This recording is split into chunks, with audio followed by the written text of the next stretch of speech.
Good morning. It's morning here in my state, and I wanted to come out with a short, brief live.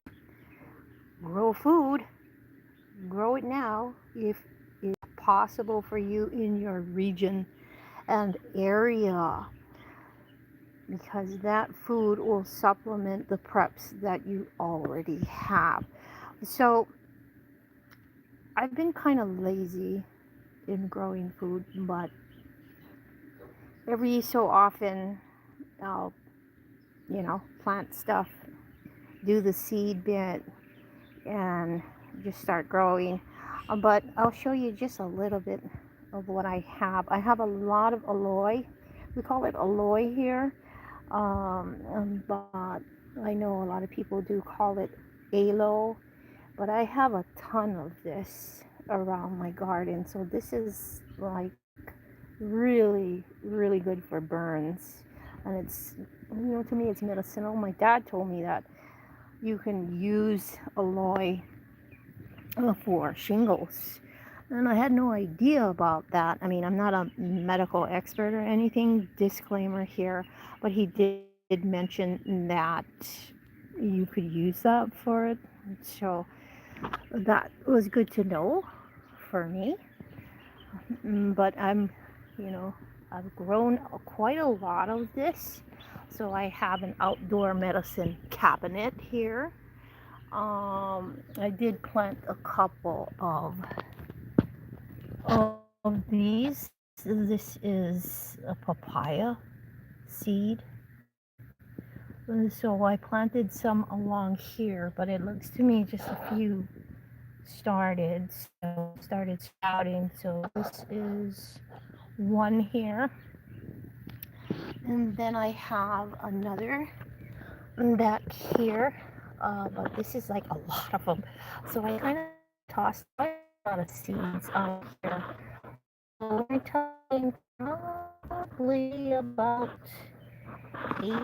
6 to 8 papaya papaya trees growing here in a bunch.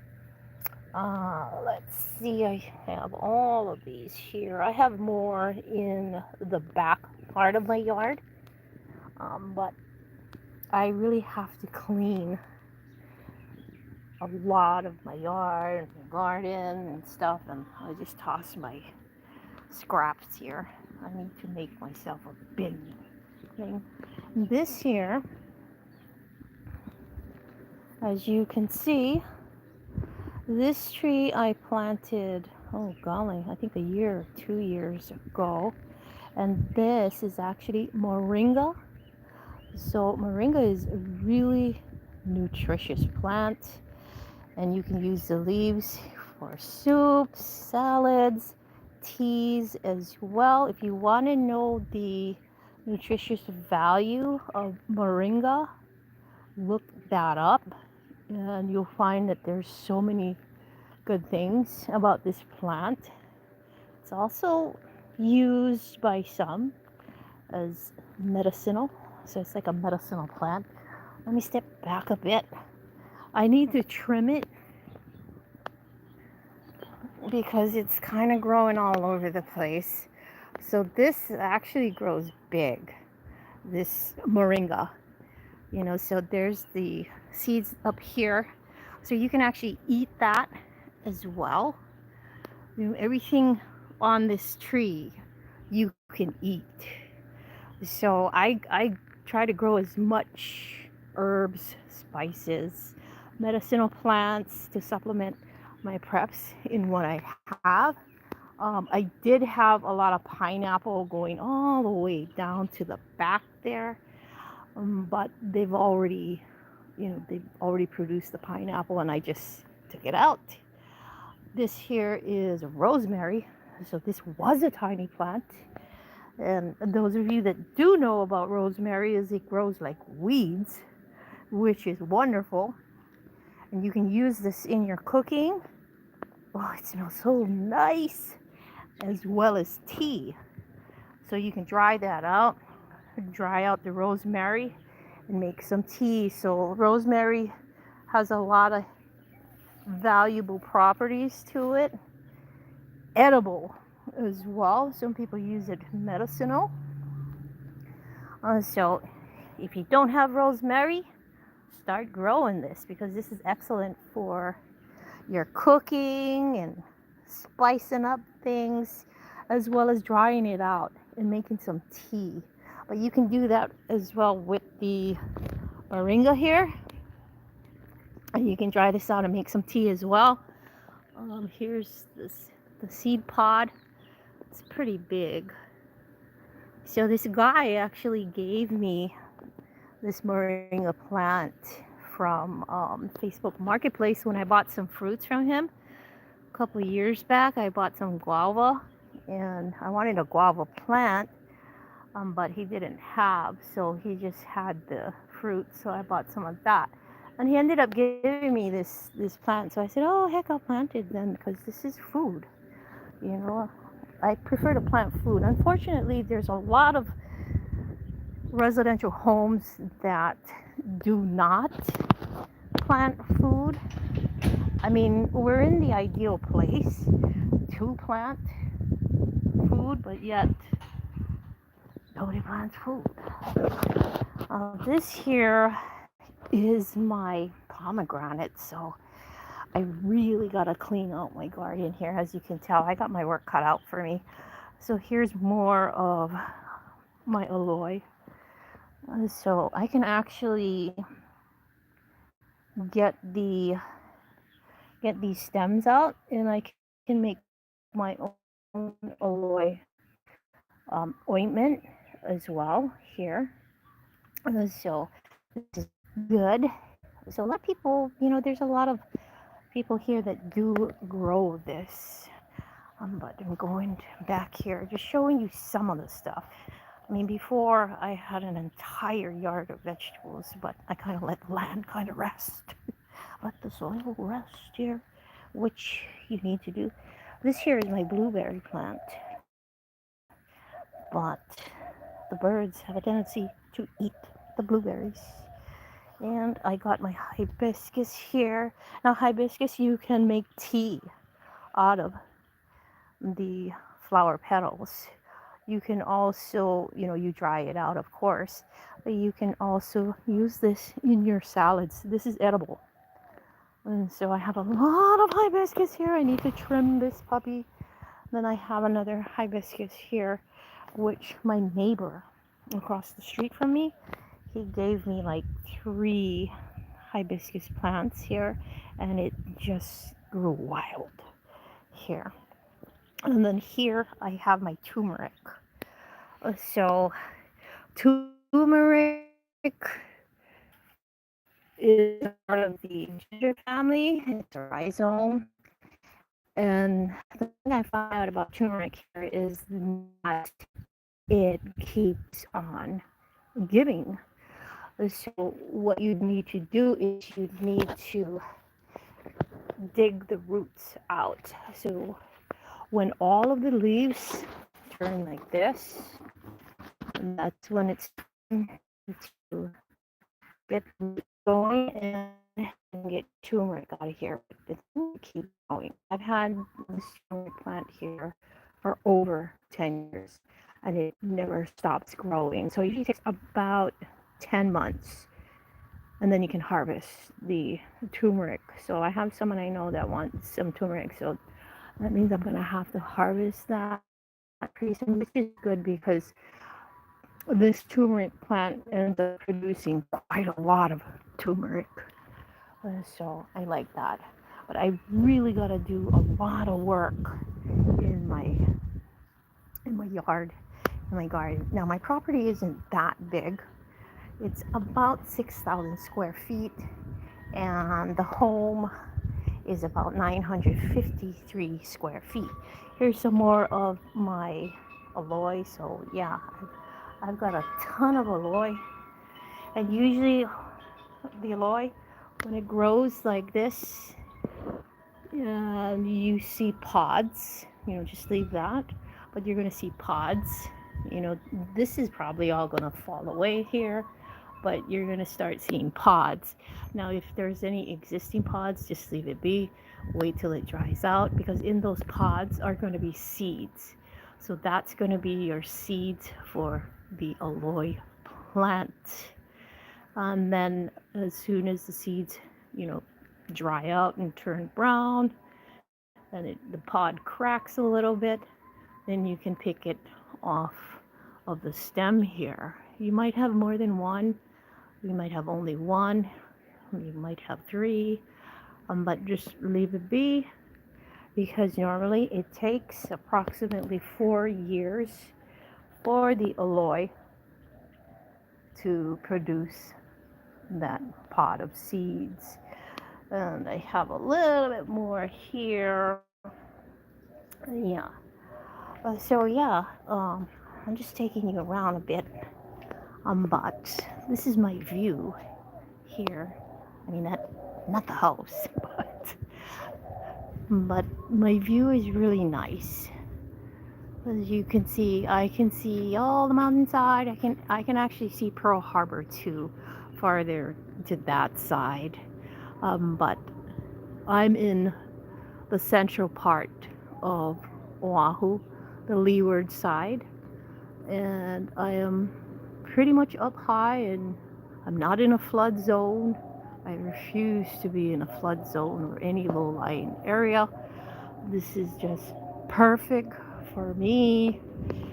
And yeah, this is my car here. Okay, I bought this car.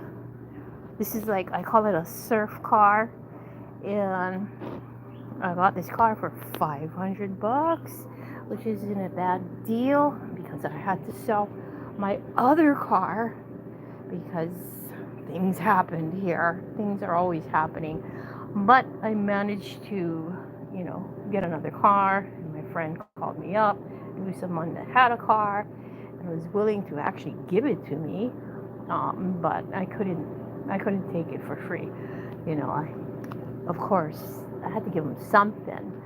So yeah, grow food if it's possible in your area. Like in our area, it's the tropics. We have tropical weather, so we have sun, rain, 365 days out of the year, and why not take advantage of it?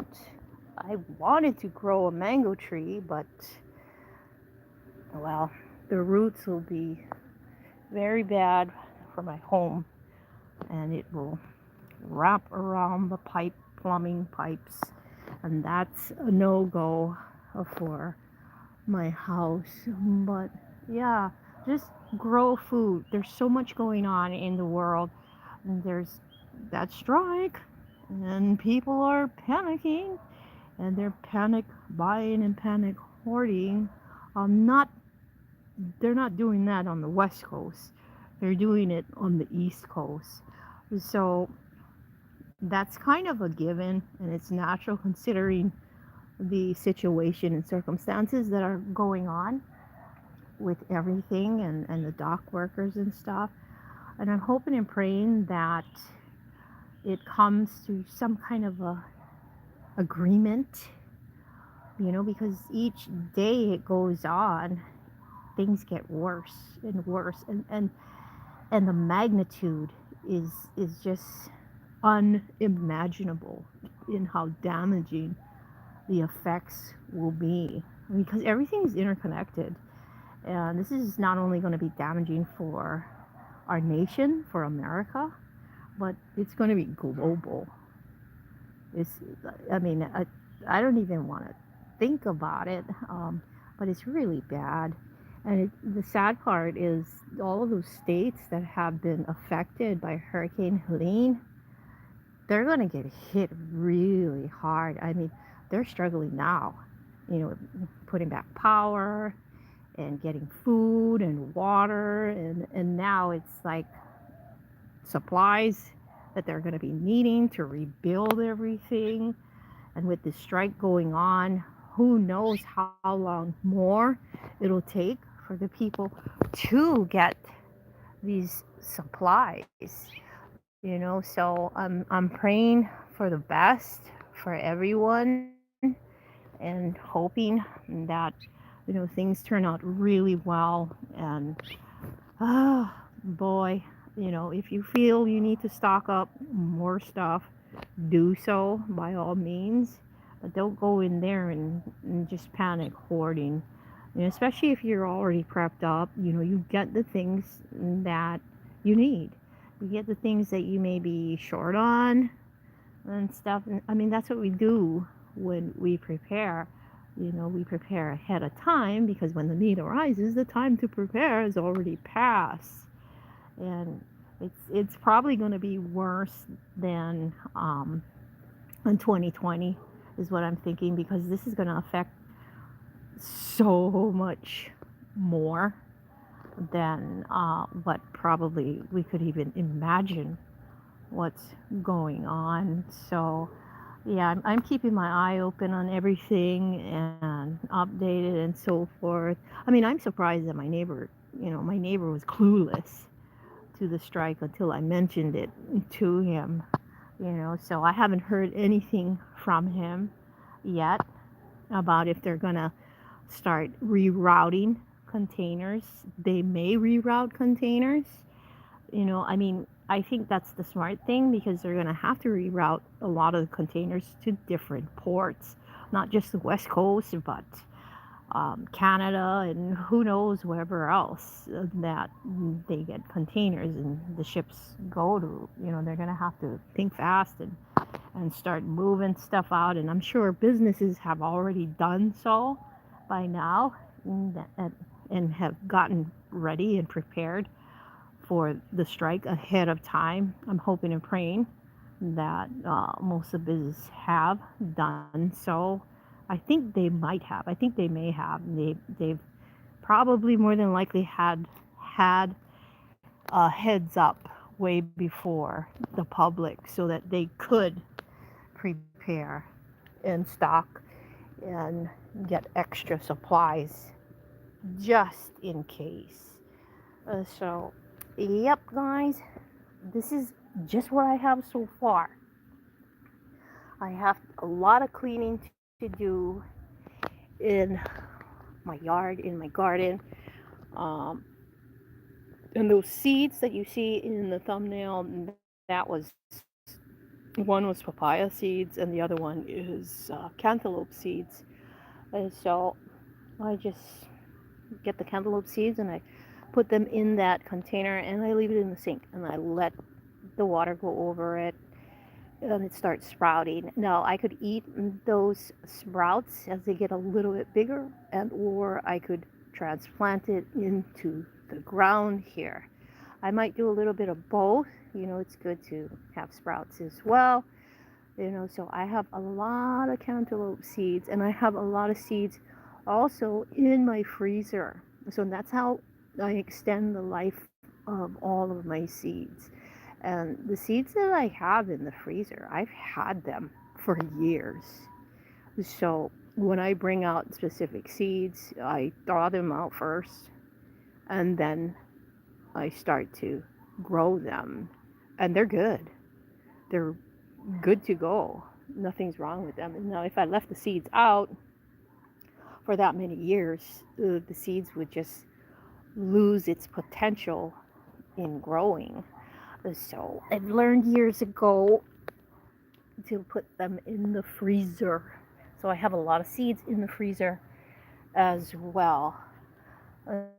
So at least I'm going to be getting some fruits here in a bit. So papayas grow fairly fast.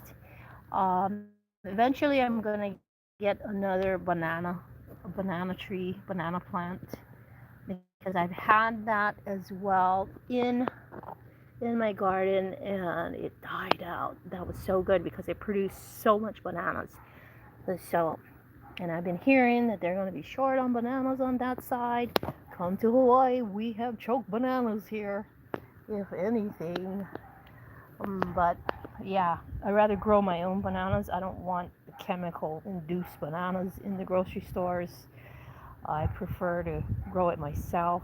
if I need to barter with anybody, I do have a couple neighbors here that does grow a few edibles. Like one neighbor across the street from me has a huge orange tree. Right next to him, she has a huge avocado tree. Um, she's not much of a grower in anything because her husband was, but he passed. So she has the avocado tree. Uh, she had papayas, but she took them down. So she's really not into growing. She's not a grower. Her husband was, and so yeah, it's the best thing to do to provide food for you and your family, especially now with the way things are going. I mean, it's going to take some time for whatever you're growing, but it's better to start whenever you can and get everything going so that it'll supplement what you already have. Canned goods, freeze dried foods, dehydrated foods, non perishables, perishables, all of that. You only add to what you already have. And what we are seeing now will become more difficult to get the fresh stuff. So, think about that. Think about all the foods that you do eat. Think about what you can grow in fruits, in vegetables, in herbs, and spices. Things that you utilize, things that you normally would buy. This is a good time to gain skills in growing stuff, in growing your own foods. And, if your area or location is cooler and, you can't really grow, you can also grow things indoors on your windowsill. You can make a little makeshift growing space or station somewhere in the home, a little greenhouse of sorts or hydroponics. You could do that. Do anything that you can to add to what you already have and supplement what you already have for you and your family. Because I know winter time is probably going to be really cold and a lot of snow wherever you may be out in the States, and it might be hard for people to get into places for supplies. So, yep, do what you can with what you have, and do what you can now as much as you possibly can. I know everyone's broke. We're in that broke state right now, but there are still things I believe that each and every one of us can do to help ourselves and help our families during this time. I mean, it's rough all over the place for everyone, myself included. So I just do what I need to do and use what I have, utilize what I have, make the most of any and every situation that I'm in, but making sure that I have the essential supplies on hand at all times. So, yep, I think this is about it, guys. So, have a great day and keep prepping.